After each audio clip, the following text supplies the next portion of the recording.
to the land beyond the mountains. Through the Sahara, we bring. Every day, our lives are changed by history. We are one people, all of us. Leaders, politics. Nobody's ambition is what's the blood. I have fought a very family. Natural occurrence, war, and the world economy. I belong to everybody.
From land across the ocean to the land beyond the mountains, through the Sahara, we bring.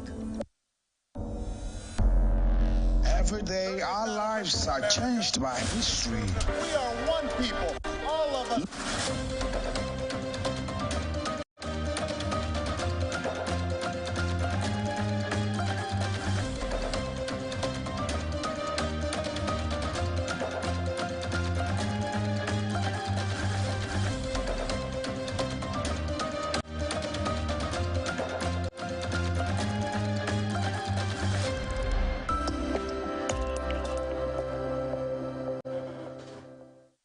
This is the Global News on Atlantic Television Network. First, the headlines.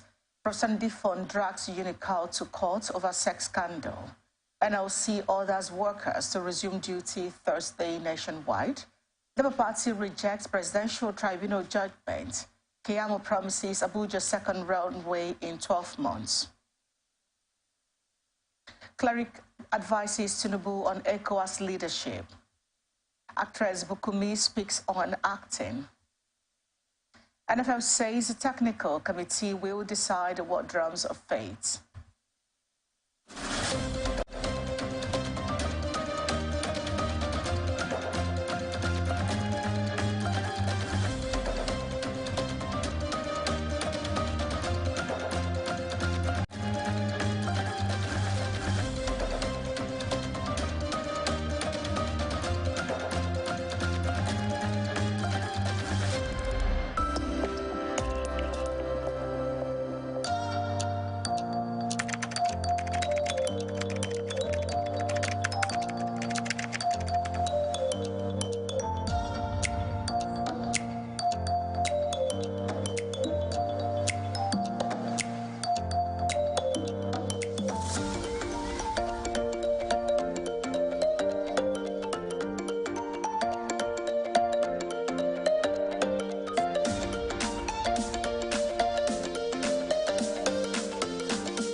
Thank you for staying with us on the Global News tonight. Here is our bulletin in full. The River State government has advised the residents in the state to shun threats to law and order, especially supporters of the presidential candidates who may be dissatisfied with the outcome of the judgment. Of the Presidential Election Petition Tribunal scheduled for 6 September 2023. A statement signed by Governor Siminalayi Fubara said election petitions and their outcomes are part of the country's democratic process, which is anchored on the rule of law and the majesty of the judicial system as a peaceful and final arbiter of social disputes, adding that those who may be disappointed by today's judgment have the further opportunity to exercise their right of appeal at the Supreme Court, where they will be bound by the final decision and outcome. Reacting to this development on Atlantic blowout, a public affairs analyst, Emifie Haga, called on security agencies to be proactive in maintaining peace and tranquility within our society and advocated for the law to be enforced decisively.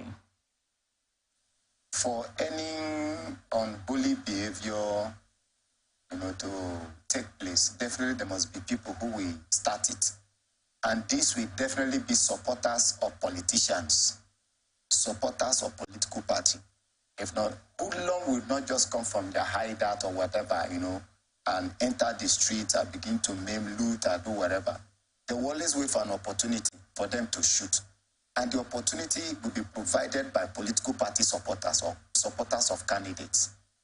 So as law enforcers, what they need to do is to ensure that the law is enforced decisively. That is the essence of law. The law defines actions that are accepted and actions that are prohibited in the society. So if we see and perceive actions that are prohibited and citizens still want to enforce such an action, it is the responsibility of the law agencies to ensure that the peace is restored, orderliness is restored in the society. You don't treat such issue with, kid gloves.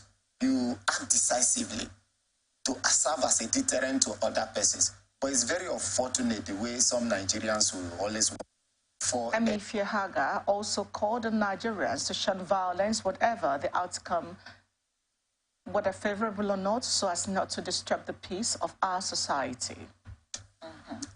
Before now, the interest in the activities of government was somehow low, and people usually see election as a property of those who are close to government and the rest of it.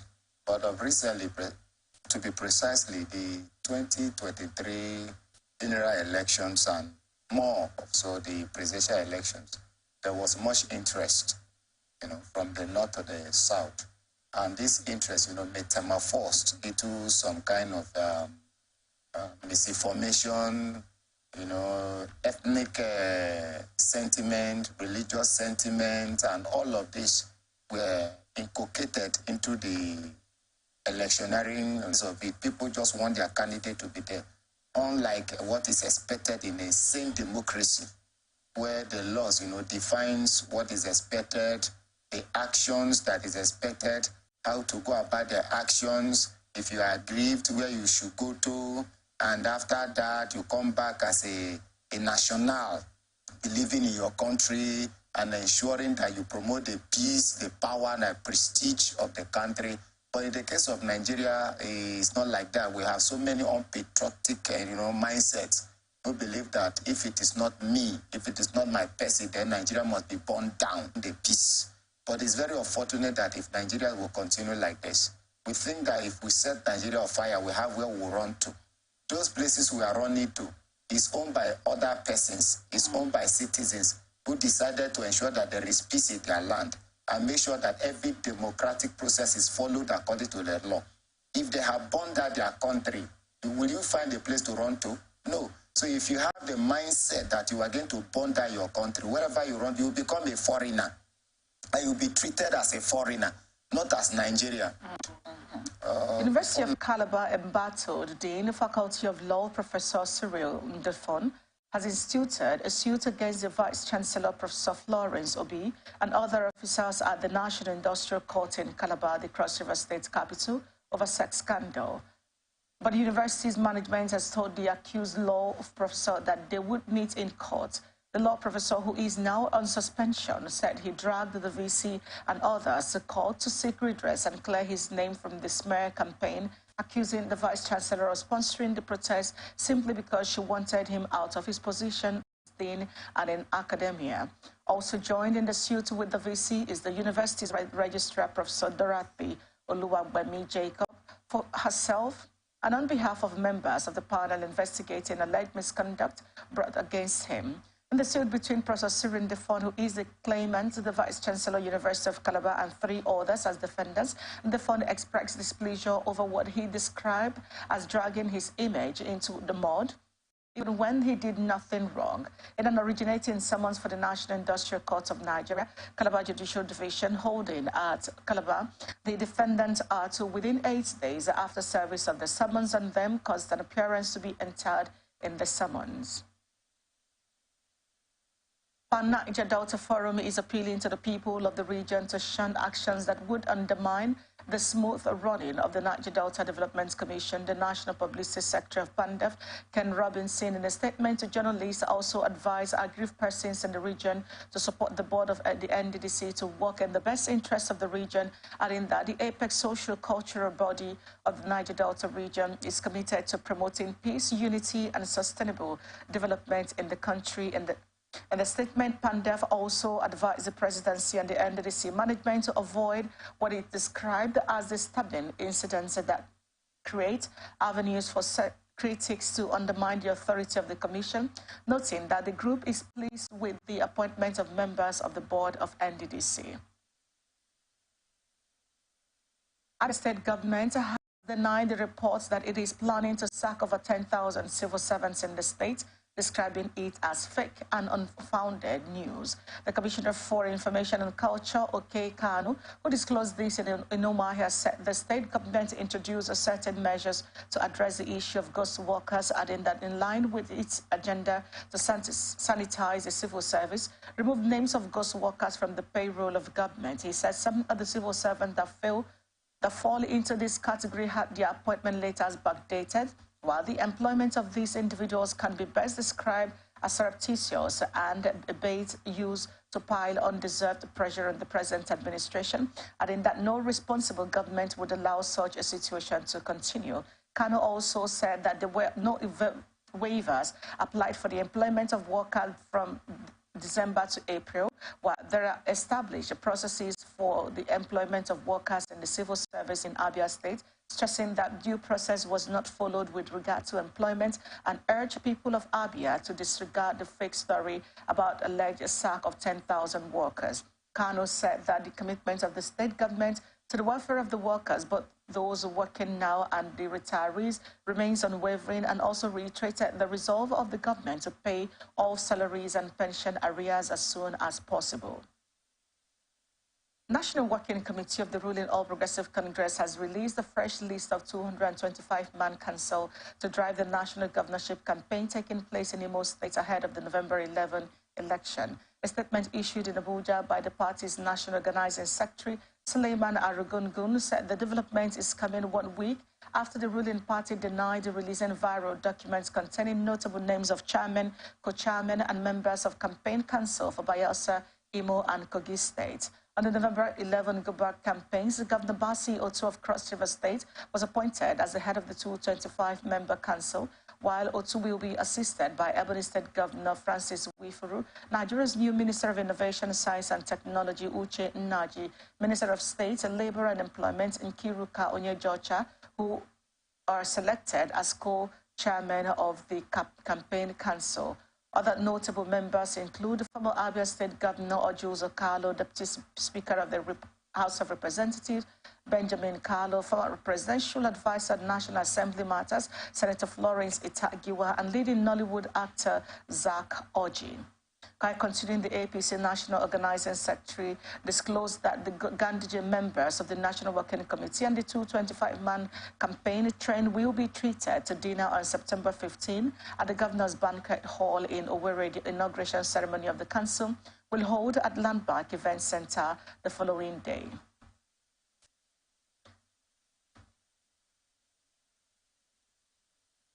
Enugu State Governor Dr. Ndubisi Mba says his administration will run a purpose-driven leadership that is woven around the interests and overall well-being of his people and will ensure spending quality time deliberating over matters that will change the quality of life of the people. He disclosed this in a state's broadcast to mark his 100 days of office, and stated his commitment to growing the economy of Enugu State and set the state on the path to achieve a GDP of $30 billion in the next 8 years to eradicate poverty.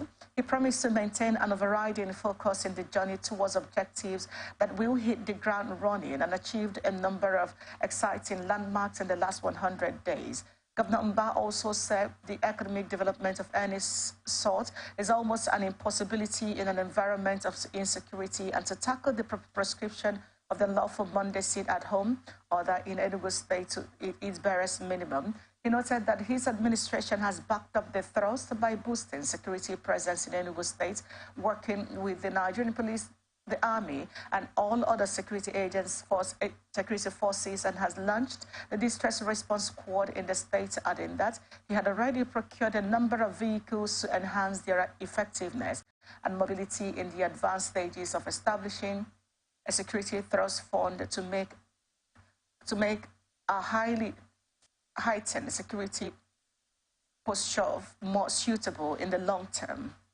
In the area of energy supply and management, we have successfully signed into law the Enugu State Power Law, which domesticates the Electricity Act 2023 and now gives the state a regulatory power to establish Enugu State electricity markets and to attract investors to expand power generation and distribution across the state, adding that the Enugu State Electricity Policy, which contains the Enugu State Electricity Market Design and Participants.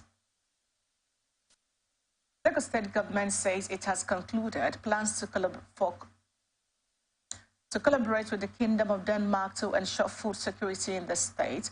Governor Babajide Sanwo-Olu, who was represented by the Deputy Governor Dr. Obafemi Hamzat, disclosed this during a courtesy visit by the Consul General and the Head of Trade of the Kingdom of Denmark, Ms. Jets Jerome, at Alausa, adding that the request for food in Lagos has become enormous owing to its large population. He said the state has always had a relationship with the Kingdom of Denmark. The governor stressed that agriculture is a major focus in his things agenda, hence the need for such a partnership. He further stated that one of the things the state wants to do is to track the agricultural produce that comes in so that it can reduce the cost of food to the people and the quality of such stuff, which is part of the government food security initiative.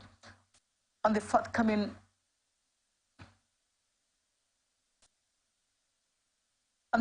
Nordic Nigeria Connect event coming in November, Sanwo-Olu urged the country to provide a better understanding of the participants or of the participating companies so that Lagos would know which sector would be of benefit to the state.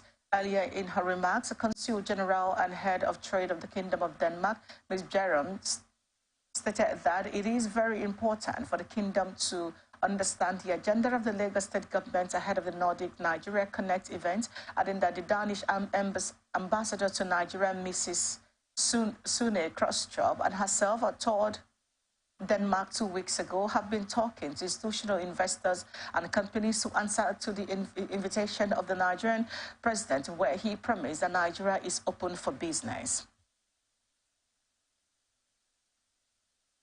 Oni of Ife, Oba Adeyeye Ogunwusi, through the Queen Moromi Ajasoro initiative in Osun State, in collaboration with the Simba Group, has empowered the training of 60 women who would be supported with tricycles. The beneficiaries were drawn from the 4 local government areas of Ile-Ife, southeast and central of Osun State. Speaking at the launch of the Queen Riders initiative in Ile-Ife, the representative of the Simba Group, Mahendra Pratap, said after the training, the women would be given tricycles to work with for public transportation, while the initiative would enable the women to earn their support and support their families. Oba Ogunwusi, in his remarks, called for support of other organizations and corporate bodies for more women to be empowered through the initiative, adding that the women can maintain the tricycles and people will pay them whatever they render services to them.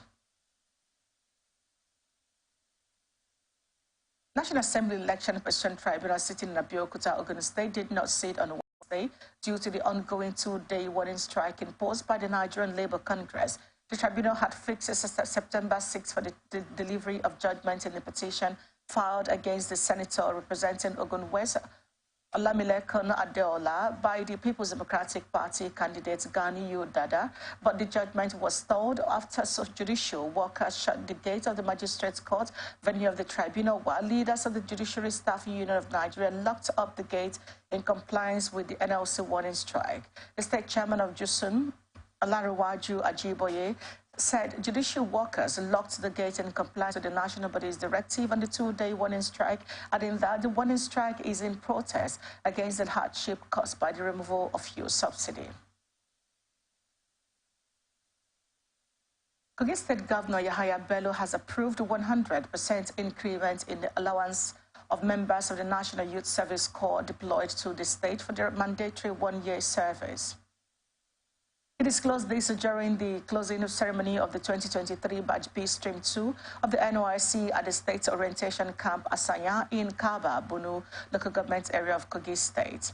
A statement issued in Lokoja by the Chief Press Secretary to the Governor, Onogu Mohammed, said the approval became necessary considering the current economic realities and the overall importance of the NYC scheme to national and state development.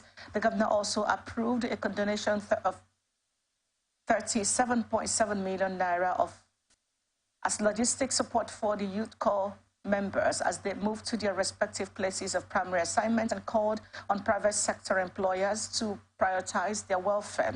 He charged the corps members to be of good behavior and encouraged them to embrace the spirit of one Nigeria and treat all citizens as fellow Nigerians, transcending ethnic and religious boundaries. The state NYC coordinator, Pastor Mrs. Adebi Williams, and the Commissioner for Youth and Sport, Honorable Idris Musa, commended Governor Yahaya Bello for his administration's long-standing support for the program, while stressing the importance of good behavior at the corps members' primary assignments, and warned that absenteeism from a place of primary assignment remained a serious violation that the scheme strongly discouraged, with significant disciplinary consequences. Following the verdict of Kogi East Senatorial Election Tribunal sacking the senator representing the district, Senator Jibrin Issa, it has ordered a rerun in 94 polling units where there were irregularities in the last general election. The Independent National Electoral Commission had declared Issa Aka Echocho of the Kogi All Progressive Congress winner and has subsequently become the Senate Committee Chairman on Customs, Excise and Tariffs, and the Tribunal Chairman, Justice K.A. Ojiako, who delivered the judgment on the petition brought before it by Dr. Victor Adoji, a candidate of the People's Democratic Party, agreed with the prayers of Adoji and had, through his counsel, Mr. Johnson Usman, challenged the return of Issa on the ground that elections were cancelled in some polling units where the PVCs collected were more than the margin of Issa's win. The petitioner had pleaded with the tribunal to annul the election of Issa and ordered a supplementary election in the affected 94 polling units in the senatorial district. While delivering a unanimous judgment of the tribunal, Justice Ojako agreed with the submission of Adoji's counsel and annulled Issa's victory, adding that the tribunal also ordered the withdrawal of his certificate of return. Consequently, Justice Ojako declared that the Honorable Tribunal has granted the reliefs sought by the petitioners after setting aside the certificate of return issued to Jibrin Issa. The tribunal also orders INEC to conduct a supplementary election in the affected polling units where the election did not hold or was cancelled to determine the winner. Department of State Service has arrested some officials of the Nasarawa State Emergency Management Agency and their accomplices for allegedly looting and diverting palliatives meant for vulnerable citizens. The suspects were accused of selling the palliatives in the modern market in Lafia. A statement by DSS spokesperson Peter Afunaya, he said the service had recovered some of the items after an investigation into the matter, adding that similar operations were ongoing in other states of the Federation, while the services has intercepted a suspected criminal syndicate in Nasarawa State responsible for the diversion and sale of palliatives meant for the vulnerable in the place. Among those suspects are officials of Nasarawa State Emergency Management Agency and accomplices in the market, including the modern market Lafia, where the items were being resold and handed over for appropriate disciplinary measures. Niger State Governor Mohammed Omar Bago says the state government has concluded plans to recruit at least 1,500 youths as Niger forest guards to tackle the banditry and terrorism facing the state. The chief press secretary to the governor, Bologi Ibrahim, said in a statement that his principal made the disclosure shortly after he met with the vigilante corps.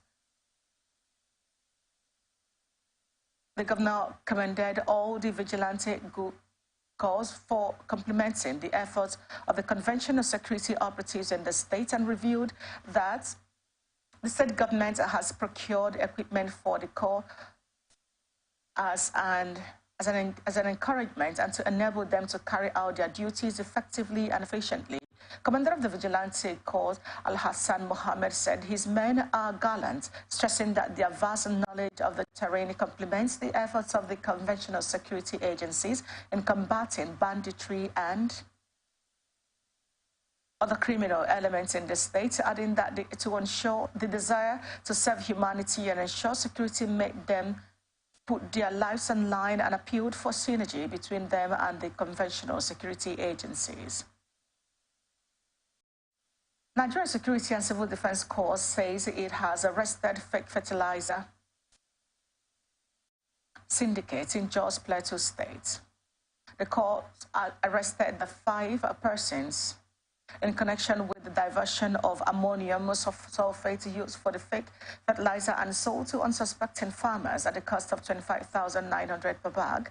These arrests came on the heels of concerns of sabotage in the fertilizer chain of distribution by notorious individuals bent on thwarting efforts of the federal government to reach local farmers with farm inputs in the state. The Director of Public Relations at STDC National Headquarters, Afolabi Babawale, who disclosed in Abuja, said the arrest was made by the Special Intelligence Squad of the Commandant General of the NSCDC, noting that the exhibit, which is a property of Fertilizer Producers and Suppliers Association of Nigeria, was diverted, bagged and sold by the saboteurs, unsuspected buyers and farmers at the state, out of 25,900 per bag. The spokesperson noted that the Commandant General of the Command, Ahmed Aoudi, had been duly briefed and had ordered the immediate transfer of the 5 suspects and the case file to the national headquarters of the NSCDC, while further investigations are ongoing.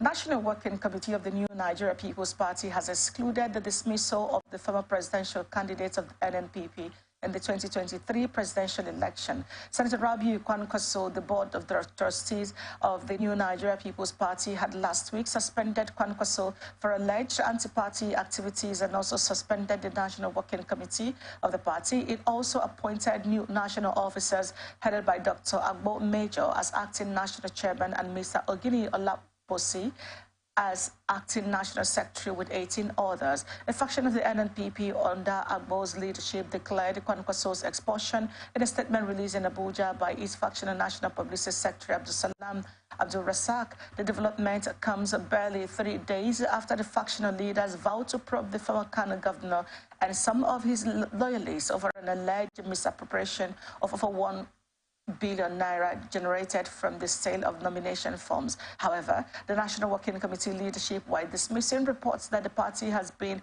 factionalized, said that those who have been suspended from the party do not have the constitutional powers to expel Senator Kwankwaso, adding that the mission of the suspended members, in collaboration with some detractors from the outside the party, is to create confusion and distraction, while the party, as a law-abiding organization, decided to approach the court to help restore sanity in the polity. The National Working Committee, led by the acting national chairman of NNP, PP, Kawu Ali, dismissed Kwankwaso's expulsion, described it as unfortunate and rubbish. While reading the statement, the National Auditor and Chairman of the Disciplinary Committee of the party, Oladipo Johnson, on behalf of the acting National Chairman of the party, said that it will not hesitate to answer the question of the expulsion of the former presidential candidate.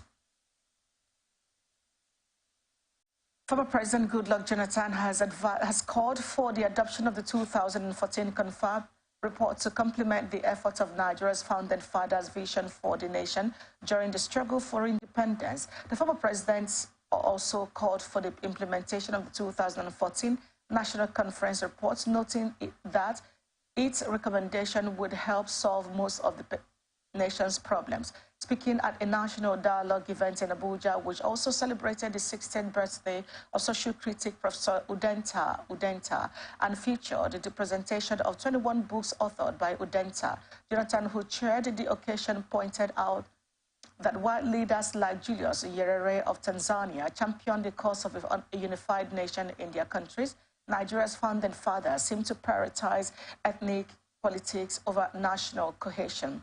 Also speaking at the same event, the former Ekiti State Governor Kayode Fayemi said the Occupy Nigeria protest that grounded the country in 2012, when the Jonathan-led government removed subsidy from petrol was mere politics, and further lauded the ex-Tanzania leader for adopting a common language, Swahili, to create a sense of oneness among his people.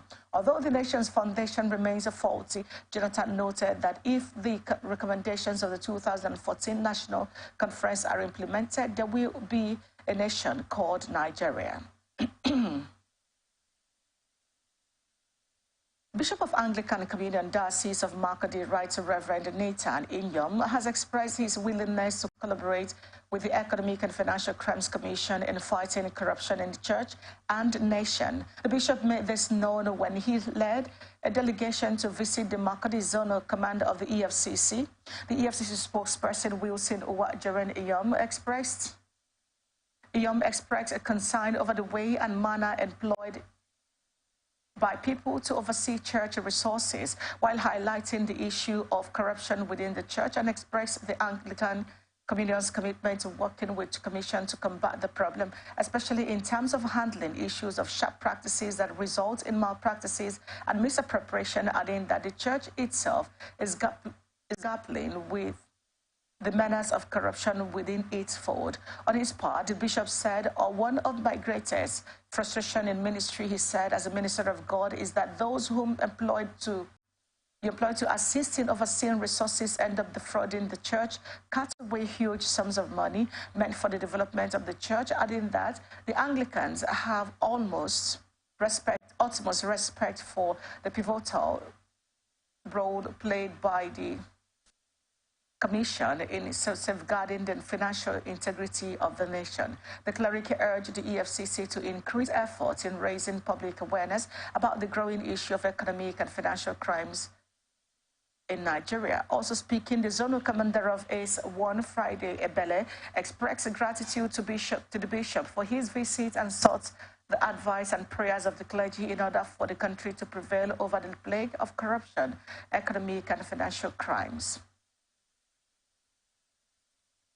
The federal government says it is taking steps to clear all passport backlogs within the next 2 weeks, while assuring that there will be no excuse for passport delay in Nigeria. The Minister of Interior, Olubimi Tonji Ojo, who disclosed this, said he is in talks with service providers and the Nigerian Immigration Service to digitize and decentralize the process of fresh passport issuance and renewal. Tunji Ojo said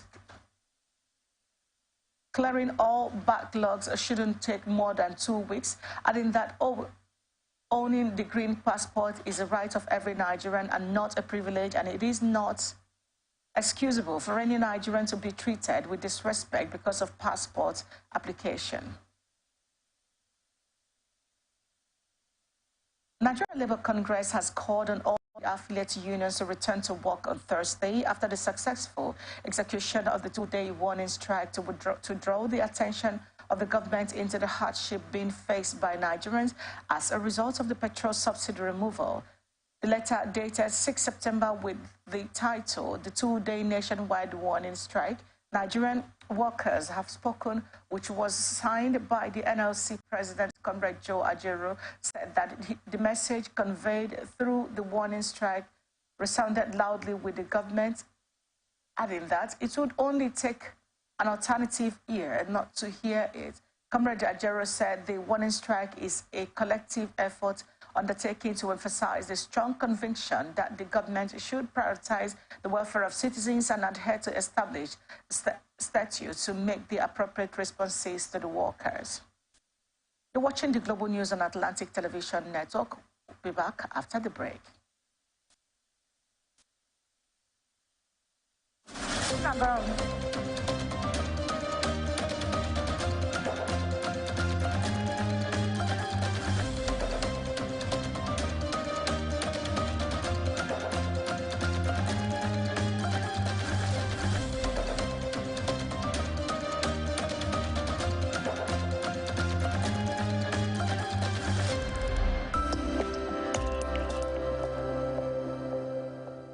From lines across the ocean to the land beyond the mountains, through the Sahara, we bring.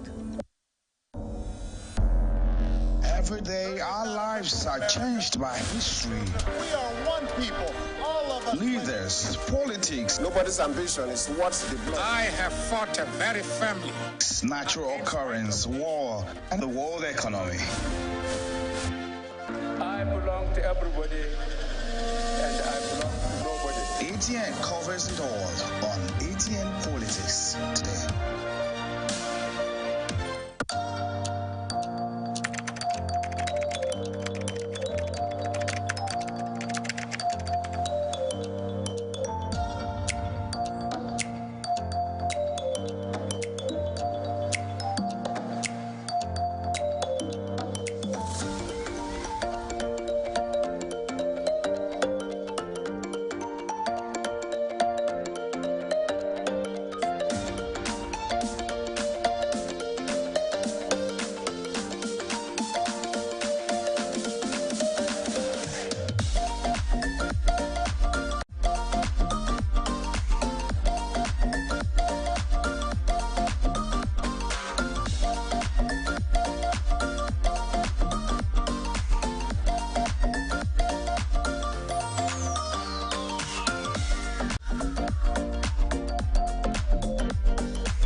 Back to the Global News on Atlantic Television Network. Here is the rest of our stories.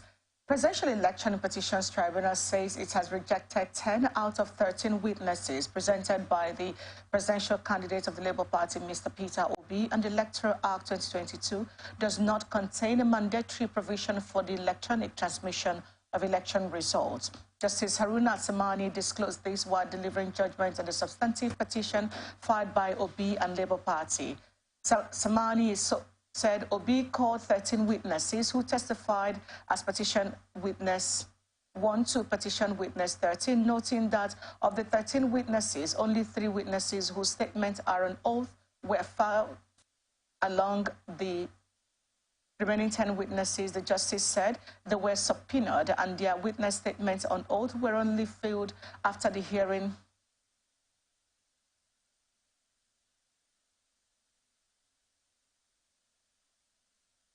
After the hearing started, Mani held that by virtue of Section 285 of the Nigerian Constitution, Section 137, Subsection 7 of the Electoral Act 2022 and other provisions, every witness statement on oath must be filed along with the petition, adding that based on the Supreme Court's authority, once the 21-day window for filing an election petition elapses, the content of the petition cannot be amended. The justice stated further that no additional statement on oath can be filed after the close of the specified window, since the respondents would not have the opportunity to respond. While the petitioners were aware of the legal provision relating to the filing of witness statements on oath, yet went ahead to present 10 witnesses without their witness statement on oath earlier filed with the petition, Presidential Election Petition Tribunal has rejected the European Union Election Observers Mission report on the 25th February presidential election tendered by Peter Obi and the Labour Party. The court said it rejected the report on the grounds that it was not tendered by an official of the body, which is the author and has custody of the document, and also rejected the 18,088 blood result sheet tendered by the petitioners on the grounds that they are not tied to any of the polling units to which the results referred to, and which the petitioners failed to specify in their petition.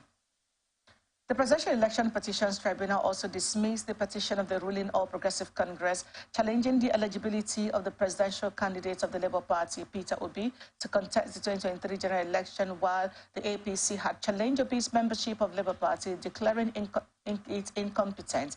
The Presidential Election Petition Tribunal also affirmed Independent National Electoral Commission's discretion to determine the mode of election result transmission for the presidential election held on February 25, 2023. However, the court held that it was not the prerogative of Tinubu and Shettima to challenge Obi's candidacy, adding that the issue of membership of a political party is an internal party affair. The Presidential Election Petition Tribunal has declared that the Federal Capital Territory does not hold a higher status than other states in the country. The Labour Party has rejected the judgment of the Presidential Election Petition Court upholding the declaration of Bola Tinubu of the All Progressive Congress, APC, as winner of the February 25, 2023 election. National Publicity Secretary of the party, Obiora Ifo, made the party's position known in Abuja shortly after the court announced its decision. Ifo said the Labour Party watched with dismay and trepidation the dismissal of petitions by the 5-man panel of the Presidential Election Petition Court led by Justice Haruna Samani today, and rejects the outcome of the judgment in its entirety because justice was not served. It did not reflect the law and the desire of the people, adding that Nigerians were witnesses to the electoral robbery that took place on February 25, 2023, which was globally condemned but the tribunal in its wisdom refused to accept the obvious. The party urged all lovers of democracy to remain focused and hopeful to a new Nigeria.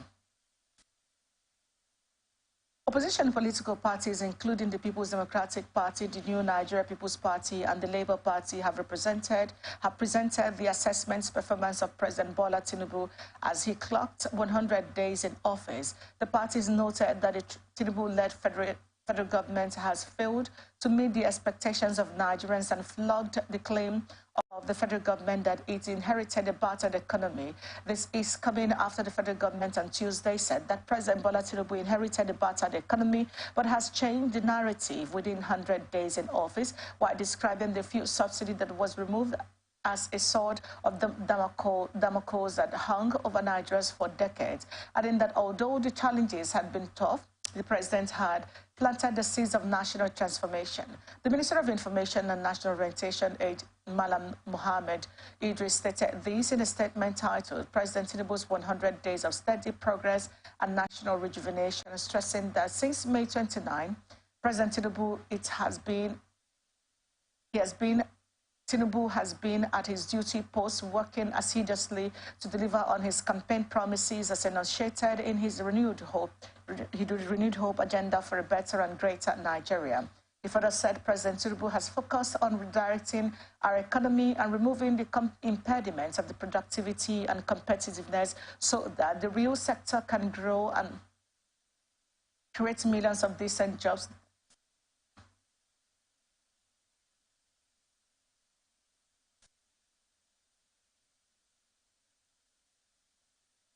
And create millions of decent jobs that are essential for long-term economic growth, while the deputy youth leader of the People's Democratic Party, Timothy Osadola, criticized the comments credited to the Information and Finance Minister on the state of the economy. In his reaction, the National Legal Advisor of the Labour Party, Kehinde Edun, also probed the federal government over claims that President Bola Tinubu took a bold and courageous decision to remove the contentious fuel subsidy to avert national catastrophe. House of Representatives have expressed disappointment over the attitude of international oil companies in addressing the lingering issue and effects of gas flaring in host communities in Nigeria. The House ad hoc committee investigating gas flaring in Nigeria from 2013 to 2023, chaired by Honorable Ahmed Muni,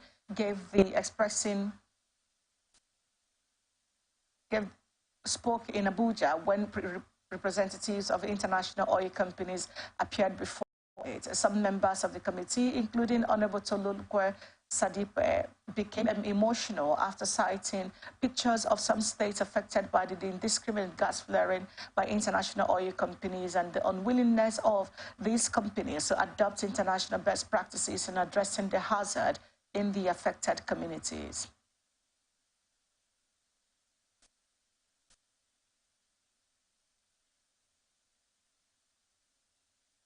I'd like to state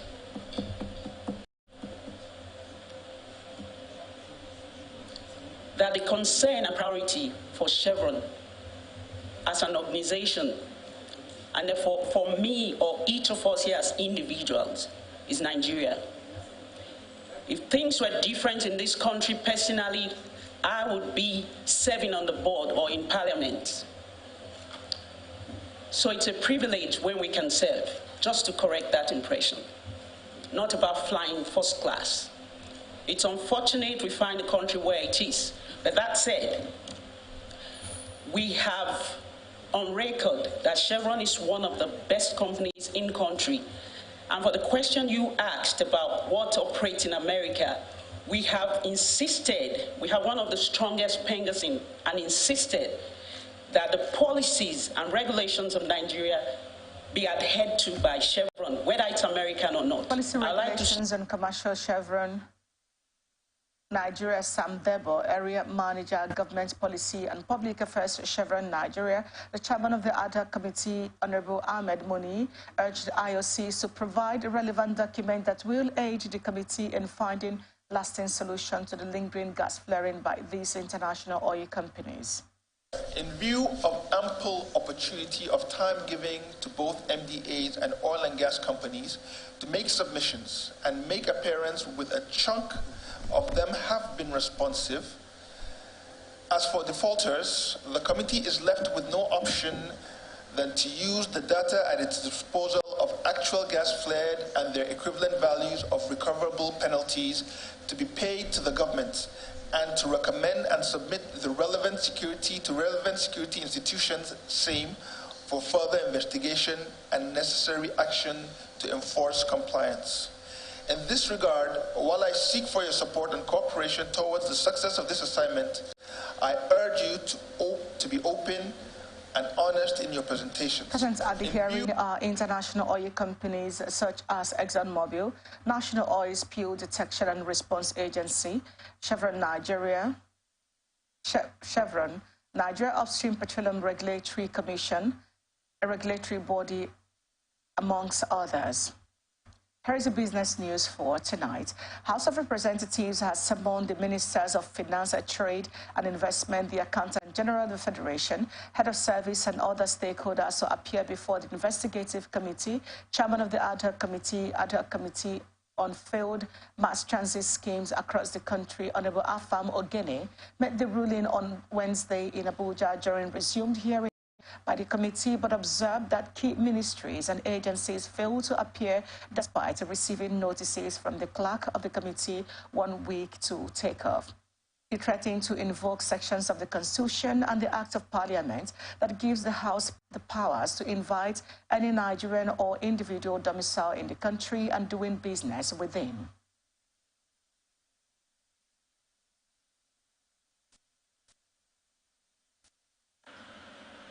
They are the Honorable Minister of Finance, the Acting Accountant General of the Federation, the Head of Service of the Federation, the Honorable Minister of Trade, Industry and Investment.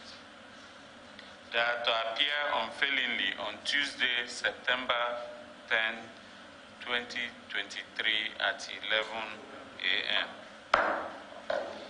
Additionally, the clerk of this honorable committee is to invite the managing director of the Infrastructure Bank to appear on same day, same time, to come with him at the following: the National Association of Road Transport Owners and the Road Transport Employers of Nigeria. They are all summoned to appear before this committee. And let me warn that this invitation is not frivolous. This is an invitation extended to them by the House of Representatives of the Federal Republic of Nigeria. Earlier, members of the committee interfaced with the Abuja Investment Company Limited and National Union of Road Transport Workers on ways to improve mass transportation in the country. Now, AICL is also intervening in reaching out to the private sector, and have identified several private sector, companies to come and intervene in various, sectors of the transport. However, one of the challenges that we are facing is there are no clear, legal and regulatory framework for the urban mass transportation in the FCT. So that has actually made the private sector to be a little bit, wary of intervention. But efforts are still ongoing. AISL, in a bid to intervene, has also commissioned transaction advisors to even advise on, how best to resource the company. Right now, studies are ongoing. We've also reached out to other agencies such as Bureau of Public Enterprise, BPE, Bureau of Public Enterprises. They are also intervening. We are also reaching out to some development finance institutions to see if they can also come in with funding to, augment, the transport deficit.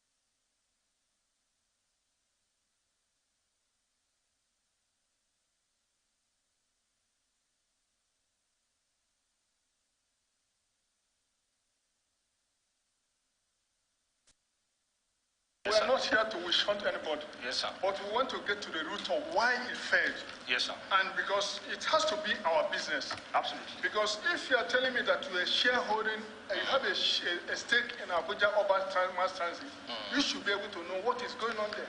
In 2013, 100 units of Yonton buses was acquired, and it was financed through Abuja Mass Transit. We're interested to know what happened to those buses.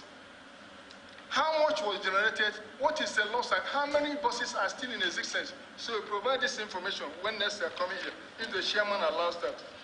Now, go back to page 8 of your document. I go back to page 8 of your document. You complain about insufficient, let's see paragraph 313, internal challenges. Workshop not commensurate with fleet size. I must tell you, we were at Abuja Urban Mass Transit yesterday, and we saw the workshop. It is of international size. So I want to know what is it by it's not commensurate with international fleet size. Get diarrhea, any toilet available you want to use. So likewise, maybe that was what actually prompted you, that made you to accept many of those vehicles, knowing fully well that this could be damaging to the image of the NURTW and to the image of the people who collected it, because it's not coming for free. Forget about these other things which you have observed as challenges and your way forward. Is there any report? I mean, perhaps the 200 were given to you, Abuja Urban, UTL, Sonic. Were you able to actually retrieve any of those buses from this company when they left operation? Get diarrhea, any toilet available you want to use. Representatives, before adjourning for recess, had a motion during the resolve to investigate the reasons why mass transit schemes project failed woefully and why. Minister of Aviation and Aerospace Development Festus Keyamo says the construction of the second runway at the Nnamdi Azikiwe International Airport, Abuja, will be completed within the next 12 months. Keyamo, who disclosed this during a tour at the Abuja airport, said the government has started the payment of compensation to communities affected by the second runway project, stressing that the controversial national carrier Nigeria Air project remains suspended, adding that he would not overlook any potential red flags associated with it. He said that the concerns of the Nigerians, including all concerned government agencies, would not be sidelined, adding that the Nigeria Air project will not commence until all documents signed before, during, and after the alleged launch of the project are thoroughly scrutinized. Keyamo further expressed his dissatisfaction with the deteriorating condition of certain airport facilities and committed to reinstating a culture of maintenance within the airport. Vice President Senator Kashim Shettima has raised an alarm that those who lost out as a result of the removal of fuel subsidy are determined to frustrate government policies and programs. He made the accusations in Abuja at the 16th Annual Banking and Finance Conference organized by the Chartered Institute of Bankers of Nigeria. Senator Shettima said the Bola Ahmed Tinubu administration remains committed to its decisions, policies and programs, and vowed that the removal of fuel subsidy is irrevocable. Speaking on the development on Atlantic blowouts today, public affairs analyst Emefiele Haga urged the Nigerian Labour Congress to support the federal government in its quest to rehabilitate our refineries and oil-rich states to engage in the construction of modular refineries around the country. What are the issues of ground?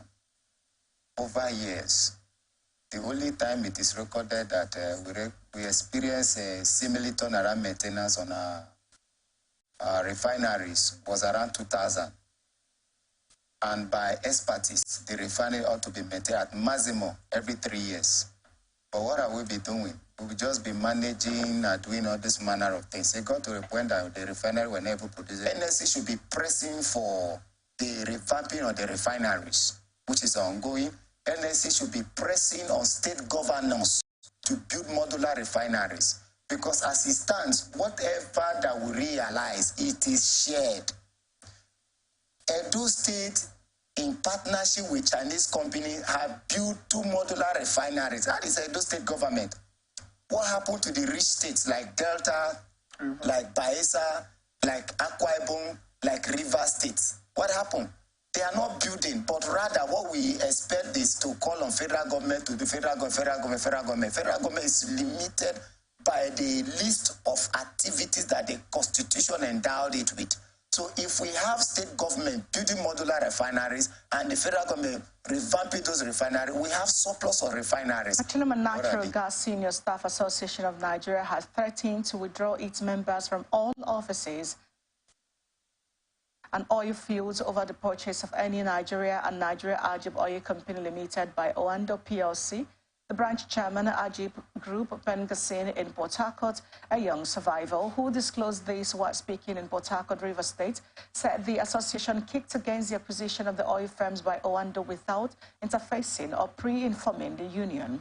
It also said over 3,000 indigenous workers might lose their jobs over the sale of any Nigeria, adding that the union had met with the company's management when the sale of NAOC JV assets to Oando filtered into the public, but that the managing director allegedly denied any of such plan. He said the sale of the NAOC joint venture would throw a lot of Pengasin members into the labor market, considering the present harsh economic situation in the country. This is coming after the managing director of any Nigeria, Mr. Fabrizio Bolondi, invited the workforce to a meeting on September 4, 2023, and callously informed us that NE has sold its 20% equity share in the NOC joint venture comprising OML 60, 61, 62, and 63, covering parts of River State, Delta State, Bayelsa State, and Imo State, to Oando Nigeria Limited, transferring all her assets and liabilities to Oando without recourse to outstanding financial obligations to the workers vis-a-vis their employee savings plan, pension, and gratuity. It is imperative to note that the union, being the workers' representative, was not pre-informed before the commencement of the sales agreement prior to the shocking announcement of NOC joint venture sale, while the management had pulled out all Italian expatriates from the field on locations. World Bank says Nigeria has about $8.25 billion undisbursed loan as of July 2023. This was based on data obtained from the summary statement of loans and credit grants on the website of the World Bank. A breakdown further showed that the undisbursed loans includes $7.45 billion from the International Development Association and $1.12 billion from the International Bank for Reconstruction and Development. The undisbursed loans encompass loans approved but not signed, as well as the signed loan commitments, while the IBRD and the IDA, which make up the World Bank, have over the years advanced loans to Nigeria. The IBRD lends to governments of middle income and credit-worthy low-income countries, while the IDA provides concessionary loans called credits and grants to governments of the poorest countries. Nigeria Content Development and Monitoring Board says it is in partnership with Anti-Corruption Academy of Nigeria, an organ of the Independent Corrupt Practices Commission, to intensify the battle against corruption in contracting and public procurement. The agencies jointly organized a 2-day sensitization workshop on anti-graft in contracting and public procurement for the members of staff in Abuja recently, while delivering the keynote address at the workshop, which is focused on anti-corruption requirements and best practices in public procurement. The Executive Secretary of the NCDMB, Simbi Wabote, explained that the workshop would equip the participants with the best anti-corruption practices and procedures, adding that some of the errors committed by public servants were not deliberate, but due to lack of understanding of the procurement best practices. He urged the participants to learn and implement the laid-down processes to manage corrupt practices and conflicts of interest, while providing an update on the board's efforts towards anti-corruption, adding that the board had established a corruption desk in-house as suggested by ACAN to ensure a high level of transparency and accountability across operations. In his address, the chairman of the Independent Corrupt Practices and Other Related Offences Commission, Professor Bolaji Owasonoye, said that the workshop would enlighten and highlight basic ethical principles in public service processes like procurement, accountability, and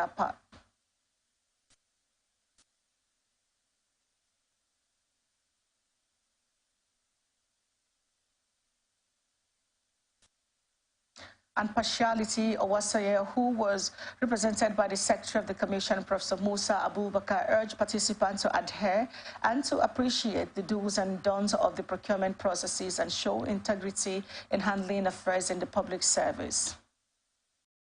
You're still watching the Global News on Atlantic Television Network. Here is the international tidbit.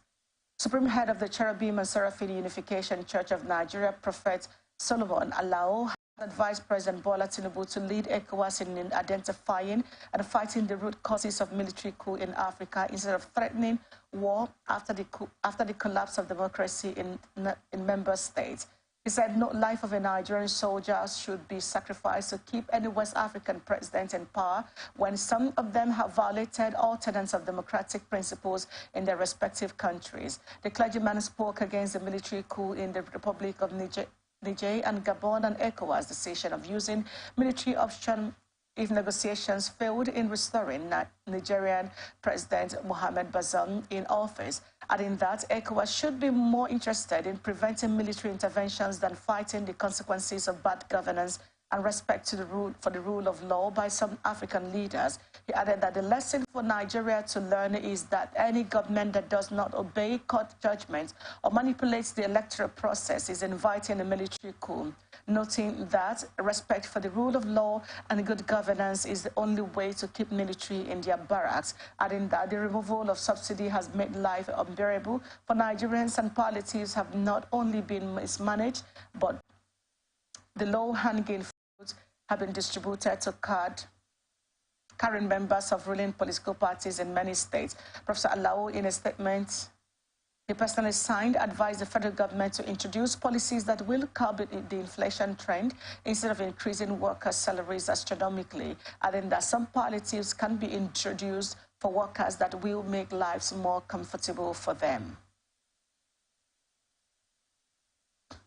United Nations High Commission for Refugees says no fewer than 35,000 people have been killed since the inception of the insurgency in the northeast in 2009 to August 2023. Mrs. Elsie Mills-Teti, United Nations head of Adamawa office, disclosed this at a training for military personnel on human rights and humanitarian principles and civil protection in Yola. The training was organized by the National Human Rights Commission in collaboration with United Nations Human Rights. While Mills-Teti, who was represented by Umar Abdullahi, Assistant Project Officer, said this was according to the Global Center for Responsibility to Protect report of August 2023. According to her, the implication of these acts to the economic and social development of Borno, Adamawa, Yobe, and Nigeria at large can never be overemphasized, adding that in 2022, the National Human Rights Commission reported that it investigated complaints on human rights as well as assisted victims in seeking redress. Mills-Teti also said cumulatively, the Commission received 2,314 complaints, while Adamawa had 65,456 complaints, which is approximately 3% of the total complaints from the 36 states of the Federation, adding that the 2022 National Human Rights Commission report also indicated that in the incidences of insurgency, banditry, kidnappings, ephemeral herders clash, and attacks by gunmen continue to increase with the attendant number of internally displaced persons who face enormous human rights violations. She further called on the participants to take advantage of the training to boost their knowledge on human rights in the course of their duties. In his address, Mr. Tony Ojukwu, Executive Secretary, National Human Rights Commission, said the training was aimed at mainstreaming human rights into the country-insurgency effort of the Nigerian troops in the northeast. Ojukwu, who was represented by his special assistant, Mr. Benedict Ago, commended the Nigerian military and other law enforcement agencies for performing exceedingly well in containing insurgency. Young, vibrant and bubbly YouTuber Tiba Al-Ali has been killed by her father. She started her channel after moving from her native Iraq to Turkey at the age of 17 in 2017, talking about her independence, her fiancé, makeup, and other things. Tiba appeared happy and attracted by tens of thousands of subscribers. This January, she went back to Iraq to visit her family and was murdered by her father.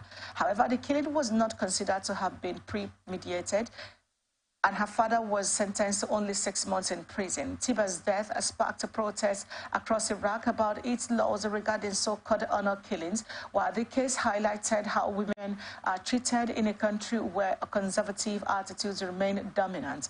According to reports, her father, Taib Ali, did not agree with her decision to move there nor to marry her Syrian boyfriend, with whom she lived in Istanbul. And it is believed Tiba became involved in the family dispute when she returned to Iraq to visit her home in the Wania in January.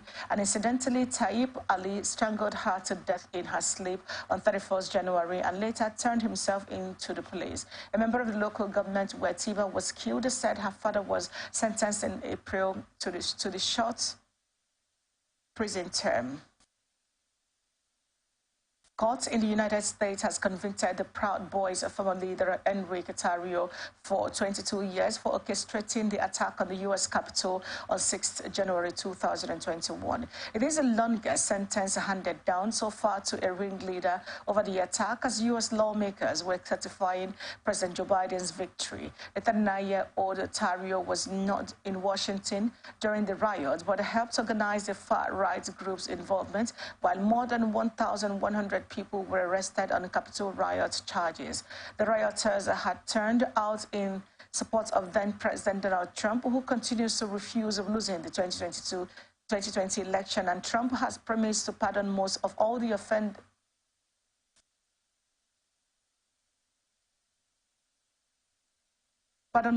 All of the rioters if he is re-elected president in 2024. Tarrio was convicted of seditious conspiracy, a U.S. Civil War era charge, and other counts in May. Ukraine cyber operators are battling on the front lines of the war, dwelling close up with their Russian counterpart in a new kind of high-tech battle.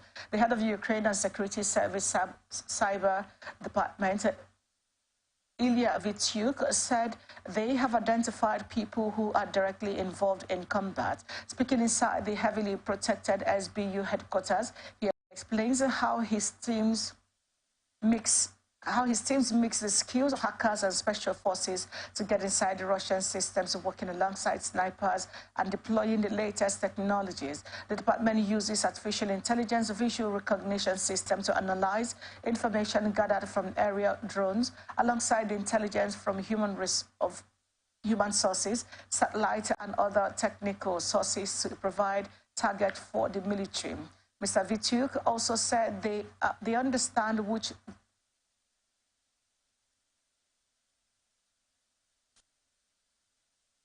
Mr. Vityuk also said they understand which type of military weapons they are about to use and in what direction, adding that his teams will also hack into surveillance cameras on occupied territory to watch Russian troop movements, while they direct kamikaze the drones to take out Russian cameras spying on Ukrainian movements, which often requires teams working undercover close to the target. He confirmed that drones are sometimes used for surveillance and sometimes to act as weapons, and have been at the leading edge of innovation in this conflict. And here is entertainment news for tonight. Actress Bukumi Oluwaseina has spoken on hidden facts about acting. The mom of one was sharing photos of her golfing, stated that all actors share something similar, which is their blind faith while moving from place to place. She also said acting involves performance-driven talent. And here is sports news for tonight. Nigeria Football Federation says it will soon make a decision on the future of Super Falcons coach Randy Waldrum after extending the contract of his Super Eagles counterpart Jose Pesiro. NFF President Ibrahim Gusau said the fate of both coaches would be decided this month, while the Federation has handed a 6-month extension to Pesiro Waldrum, who is currently in the U.S. after he led the Super Falcons to the round of 16 at the last FIFA Women's World Cup in Australia and New Zealand, but is still waiting to get a clear picture of whether his relationship with Nigeria will continue. Head of Communications of the NFF, Ademola Olajire, said the technical committee will make a decision on the coach as promised by Gusau. Meanwhile, Waldrum has dismissed reports making the rounds that he has been sacked by the NFF while his contract expires on October 31st. Going by his current contract, the American is still in line to be in the trench when the Super Falcons face Ethiopia in the Paris 2024 Olympic qualifiers between October 23rd and 31st this year. And that's as of the global news for tonight. But before we go, here is another look at the major stories. Professor Ndifon drags Unical to court over sex scandal. NLC orders workers to resume duty Thursday.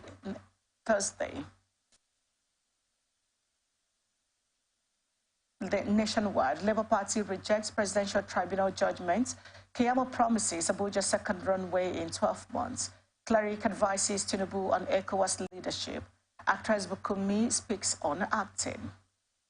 NFL says technical committee will decide Waldrum's fate. I'm Vivian Douglas. Thank you for watching. You can follow us on our social media handles. On X, we are Atlantic TV Net. On Facebook and YouTube, we're Atlantic Television Network. On Instagram and TikTok, we're Atlantic TV Network 1. Do remember that peace and unity are the pathway to progress. Good night.